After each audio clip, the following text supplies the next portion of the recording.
धुमाई सकाळ मित्रांनो. आता आम्ही चाललेलो आहे ताकपिठे विठ्ठलाचं दर्शन घ्यायला. आम्हाला गायडन करण्यात आहे मोहित पेढे. 2 दिवस भरपूर ट्रॅव्हल झालं, भरपूर फिरलो. कोल्हापूर, सोलापूर, कर्नाटक सगळीकडे व्यवस्थित दर्शन झालं. आता आम्ही चाललेलो आहे पंढरपूर फिरायला. आता हर्षल शेलार, ओमकार कासकर आणि मोहित पेढे.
आज चना मसाला केला, दाल भात आहे, पापड, लोणचं.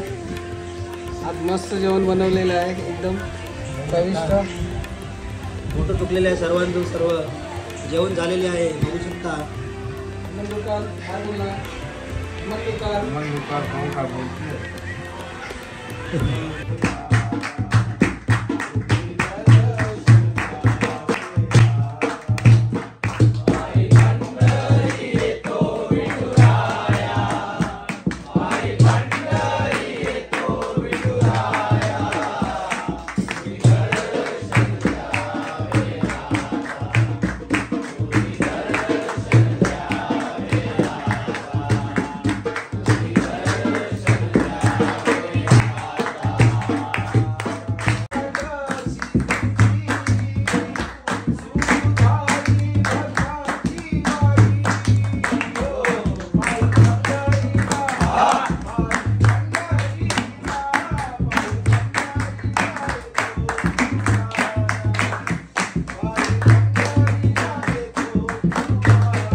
चायनीज जेवण केलेलं, जेवायला या. चायनीज जेवण आहे, बघू शकता. केवल भाई, जेवायला काय आज? भरपूर दिवसाने चायनीज बनवलेलं आहे. आवी पाटीलने आणि चंपा मावशीने आणि चंद्रकांत तावडेने भरपूर हेल्प केलेली आहे. तर आता जेवायचा आनंद घेऊया. बाजारात गेलेला आहे, चायनीजचं सामान आणलं.